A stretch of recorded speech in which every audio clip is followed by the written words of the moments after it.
Halo, video ini kami buat untuk memenuhi tugas teori dan kritik arsitektur. Kami dari kelompok 4 akan menjelaskan beberapa variasi atau jenis dari kritik. Kritik dengan opini, apa yang membedakannya? Kritik merupakan suatu tindakan yang dilakukan seseorang atas latar belakang menganalisis untuk tujuan yang bersifat membangun. Terkadang, orang lain ketika memberikan kritikan, mereka tidak sadar atau tidak tahu apa yang membedakan antara kritikan dengan opini pribadi. Sehingga ketika mereka mencoba memberikan kritikan, mereka malah melontarkan opini pribadi mereka, padahal opini pribadi tersebut belum tentu benar. Hal lainnya adalah karena mereka belum mengetahui dasar dan prinsip di dalam memberikan kritikan. Kritik sendiri memiliki beberapa variasi yang didasarkan pada hal apa yang ingin dikritisi. Kritikus modern mencakup kaum profesi atau amatir yang secara teratur memberikan pendapat atau menginterpretasikan seni pentas atau karya lain seperti karya seniman, ilmuwan, musisi, atau aktor, dan biasanya menerbitkan pengamatan mereka sering di jurnal ilmiah. Kaum kritikus banyak jumlahnya di berbagai bidang, termasuk kritikus seni, musik, film, teater dan sandiwara, rumah makan, dan penerbitan ilmiah. Kritik dapat ditemukan dalam berbagai situasi, termasuk dalam saat penting ketika mengajukan usul solusi desain untuk diri sendiri ataupun orang lain dalam memberikan pendapat mengenai ide. Mengetahui variasi atau jenis dari kritik baik untuk diketahui oleh kritikus, supaya mereka mengerti bagaimana kritik tersebut disampaikan. Kami menjelaskan beberapa variasi, yaitu diantaranya scholarly criticism, critical criticism, radical and revolutionary criticism, dan conservative criticism.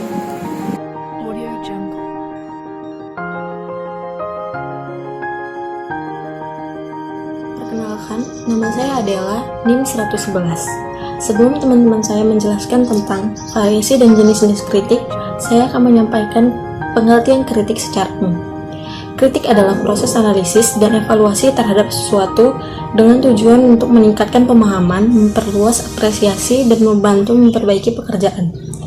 Jadi kritik ini bermakna sebagai tanggapan atau pertimbangan atas baik dan buruknya suatu karya. Fungsi utama kritik menjembatani persepsi dan apresiasi suatu karya atau gagasan antara pencipta karya atau gagasan dengan apresiator ataupun kritikus. Bagi pencipta, mendeteksi kelemahan, mengupas kedalaman, serta memperbaiki kekurangan pada karya atau gagasan merupakan fungsi utama dari kritik. Sedangkan bagi apresiator, manfaat atau fungsi kritik adalah membantu memahami dan meningkatkan pengetahuan serta wawasan. Hal-hal yang harus diperhatikan dalam mengkritik adalah: yang pertama, kritikan harus berdasarkan ilmu. Artinya, kritikan harus mengandung fakta yang ada dan nyata. Yang kedua, kritikan harus bersifat adil. Artinya, kritik tidak boleh memihak salah satu dari pihak manapun. Misalnya, ada ketiga karya yang harus dikritik, maka ketiganya harus diperlakukan secara adil. Dengan demikian, maksudnya adalah, jadi bersifat adil ini tidak sengaja mencari kesalahan dari pihak-pihak tertentu yang bersifat menjatuhkan. Yang ketiga, hal yang diperhatikan adalah harus santun. Artinya di dalam mengkritik gunakan bahasa yang baik dan sopan adanya. Yang keempat, kritikan tidak boleh berdasarkan sesuatu yang tidak bersyarat. Artinya kritikan harus memiliki alasan atau dalil mengapa kritikan itu disebutkan atau disampaikan. Jadi tidak bisa asal ataupun hanya untuk menjatuhkan seperti yang tadi, atau hanya untuk mencari kesalahan dari pihak yang dikritik. Yang terakhir adalah kritikan bersifat menasihati. Artinya dengan kritikan orang lain akan mendapat sesuatu pekerjaan yang akan menjadi lebih baik. Jadi kritikan ini perlu untuk mencapai karya yang lebih sukses, lebih baik, dan yang lebih dibutuhkan. Kritik ini harus bersifat membangun dan bukan hanya menyampaikan kekurangan dari karyanya. Tahapan dalam mengkritik. Dalam mengkritik ini ada 4 tahapan, yaitu yang pertama, mendeskripsikan, menemukan segala sesuatu dan mencatatnya sesuai dengan apa yang dilihat apa adanya pada karya tersebut, dan belum mengambil kesimpulan sehingga dapat mengetahui kalimat yang benar dan istilah teknis yang baik digunakan sampai saat menyampaikan kritikannya nanti. Yang kedua, menganalisis ataupun analisis formal. Menganalisis ini berdasarkan struktur. Misalnya karya seni, maka strukturnya harus struktur seni. Begitu juga dengan karya-karya yang lainnya. Yang ketiga, menafsirkan dan interpretasi. Menafsirkan makna itu meliputi tema, simbol, dan masalah yang akan dikedepankan, serta menyampaikan pengaruh yang akan didapat dari karya tersebut melalui sudut pandang ataupun wawasan yang ada. Yang terakhir adalah menyampaikan kritik atau penilaian. Barulah hal yang harus diperhatikan dalam kritik tadi disampaikan melalui tahapan yang terakhir ini.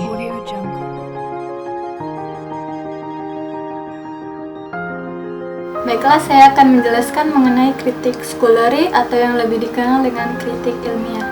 Jadi kalau kita ambil dari kata scholarly itu sendiri, memiliki arti kata ilmiah, sarjana, cendekiawan, maupun orang-orang yang memiliki ilmu pengetahuan. Jadi kalau diambil dari arti keempat kata tersebut, dapat disimpulkan bahwa kritik scholarly ini merupakan kritik yang disampaikan oleh orang-orang yang memiliki ilmu pengetahuan.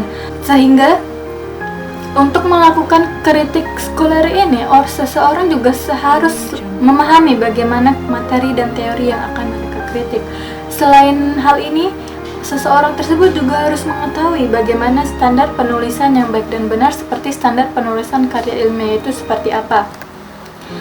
Lalu fungsi utama dari kritik scholarly ini adalah yang pertama, mengitik daya kritis, karena seseorang yang melakukan kritik sudah pasti seseorang tersebut kritis terhadap sebuah hal. Yang kedua adalah membina sikap keterbukaan, karena seseorang yang berani mengutarakan pemikirannya terhadap suatu subjek berarti dia terbuka atas pikirannya. Yang ketiga adalah membentuk kepribadian yang intelektual. Mengapa demikian? Karena seseorang yang cenderung memiliki ilmu pengetahuan dan lebih peka lagi terhadap sesuatu hal yang bersangkutan dengan ilmu pengetahuan, maka secara tidak langsung ilmu pengetahuannya akan semakin baik atau semakin berkembang. Dan yang keempat adalah mencari kebenaran. Maksud dari mencari kebenaran ini adalah seperti arti kata scholarly tersebut, yang merupakan ilmu pengetahuan atau orang-orang yang berilmu, sehingga sesuatu hal yang dikritik merupakan sesuatu hal yang benar adanya atau merupakan sesuatu hal yang telah relevan bukti-buktinya. Jadi dari keempat fungsi tersebut dapat ditarik kesimpulan bahwa tujuan utama dari kritik scholarly ini adalah lebih mengembangkan isi esai atau tesis tersebut, sehingga isinya itu lebih relevan lagi dengan perkembangan zaman yang ada, serta validitas dan reliabilitasnya itu dapat dibuktikan lagi. Lalu saya akan memberikan contoh mengenai kritik scholarly ini. Saya mengambilnya dari jurnal yang berjudul Sistem Informasi Berbasis Web untuk Memperluas Pangsa Pasar. Jadi dari apa yang saya dapat, bahwa jurnal ini telah memiliki metodologi, hasil, dan pembahasan yang cukup konsisten, serta variabel bebas dan terikatnya juga memiliki standar. Lalu tujuan dari penulisan jurnal ini sudah sangat jelas juga, yaitu ingin mengambil bagaimana sikap masyarakat dalam penggunaan web. Namun yang kurang dari jurnal ini adalah jurnal ini hanya mengutarakan persoalan masyarakat yang memiliki sikap positif maupun negatif, namun tidak memberikan batasan maupun kriteria bagaimana sikap yang positif dalam penggunaan web tersebut, sehingga jangkauannya akan lebih luas karena tidak memiliki batasan maupun kriteria yang diinginkan oleh penulis tersebut. Karena seperti yang kita ketahui, sesuatu hal yang memiliki ilmu pengetahuan harus memiliki batasan yang jelas, sehingga lebih mudah lagi untuk diidentifikasi kebenaran, diidentifikasi lagi materi dan teori yang disampaikan lebih mudah lagi. Sekian penjelasan dari saya, selanjutnya akan dilanjutkan oleh teman saya. Baik, nama saya Jehan Safatingrat. Saya akan menjelaskan mengenai critical criticism. Critical criticism adalah kritik demi kritik atau kritik kritis, yaitu kritik yang menyuarakan keberatan. Istilah ini pertama kali dibuat terkenal dari teks polemik yang ditulis oleh Karl Marx dan juga Friedrich Engels pada bulan November tahun 1844. Nah, buku ini berjudul The Holy Family. Buku ini berisi tentang kritik terhadap kaum muda Hegelians dan tren pemikiran mereka yang cukup populer di kalangan akademis pada saat itu. Bentuk critical criticism yang paling populer yaitu kontrarianisme. Kritikus dari critical criticism menganggap bahwa menjadi kritis, menjadi pembangkang merupakan cara hidup yang baik. Karena mereka menganggap bahwa tanpa kritik segala sesuatu akan bersifat tidak relatif, tidak proporsional, dan tidak nyata. Tetapi, jika dalam makna critical criticism, jika setiap orang memiliki pendirian untuk menjadi kritis, mereka dapat dituduh hanya bisa menyangkal tanpa menegaskan apapun, dan tidak memberikan orientasi positif untuk memberitahu orang-orang tentang apa yang harus dilakukan. Jadi, dalam hal critical criticism, kritikus yang memberikan kritik hanya dapat menyangkal. Jika mereka menemukan sesuatu yang janggal, mereka hanya dapat bisa menyangkal tanpa menegaskan apapun, dan setelah mereka mengkritik hal tersebut, mereka tidak menjelaskan apa yang seharusnya dilakukan seperti itu. Padahal orang-orang tidak peduli tentang apa yang tidak mungkin. Orang hanya peduli tentang apa yang mungkin dan apa sih kebenarannya, apalagi dari hal yang kritikus kritik. Kritikus dari critical criticism menganggap perlu untuk menunjukkan bahwa ada sesuatu yang salah, bahkan jika mereka tidak mengetahui bagaimana cara memperbaikinya. Seperti itu. Jadi kritikus dari critical criticism hanya dapat mengkritik, menyangkal. Mereka akan menyampaikan sebuah kritik tanpa mereka tahu bagaimana cara memperbaikinya. Mereka tidak memberikan orientasi positif terhadap apa yang mereka kritikan. Lalu kritik ini menganggap bahwa keterbatasan ide merupakan hal yang harus disoroti dan harus dikritiki. Batasan utama dari critical criticism yaitu untuk menghilangkan ilusi atau kepalsuan. Nah, sehingga jika ada suatu objek yang memiliki makna, yang mengandung makna, ilusi, imajinasi, dan kepalsuan, kritikus akan mengkritik hal tersebut untuk membuatnya menjadi nyata, karena mereka menganggap bahwa tanpa kritik segala sesuatu tidak menjadi relatif dan proporsional. Nah, seringkali kritikus dari critical criticism sendiri dikritik karena motivasinya. Sehingga kritikus dari critical criticism sendiri seharusnya kritis terhadap kritik mereka sendiri, karena mereka mungkin saja akan dikalahkan oleh sikap mereka sendiri, yaitu mereka percaya bahwa tidak ada yang kebal terhadap kritik. Radical and revolutionary criticism. Secara terpisah, kritik radikal dapat diartikan sebagai salah satu jenis dari kritik yang mengarah ke akar segala sesuatu atau ke akar suatu masalah. Dan revolutionary criticism atau kritik revolusioner merupakan kritik yang bertujuan untuk menggulingkan ide atau keadaan yang ada dan dapat memutarbalikkan ide tersebut.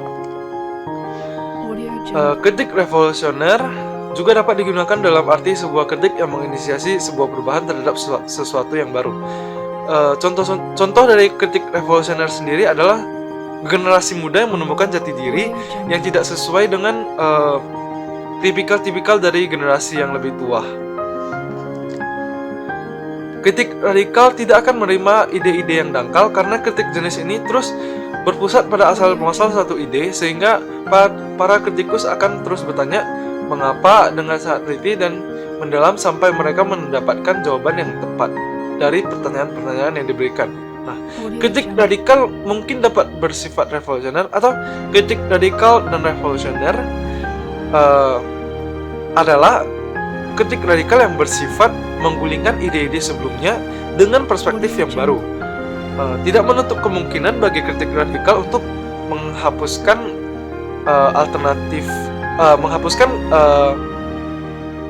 beberapa cara untuk melihat sesuatu, atau dengan menunjukkan cara baru untuk melihat sesuatu, ataupun cara untuk melakukan sesuatu untuk mendapatkan alternatif yang baru. Contoh dari kritik revolusioner Kritik radikal dan revolusioner adalah kritik dari Herbert Marcuse, seorang inspirator terhadap masyarakat industri modern. Kritik-kritik tersebut adalah pertama, harus diberikan kesadaran pada orang untuk mengurangi rasa ingin berkuasa. Yang penting konsentrasi kekuasaan harus dapat diredakan. Kedua, sudah waktunya orang mengurangi perkembangan yang berlebihan karena ini merupakan kebutuhan-kebutuhan yang palsu, yang sering secara artifisial dibangkitkan oleh sistem produksi.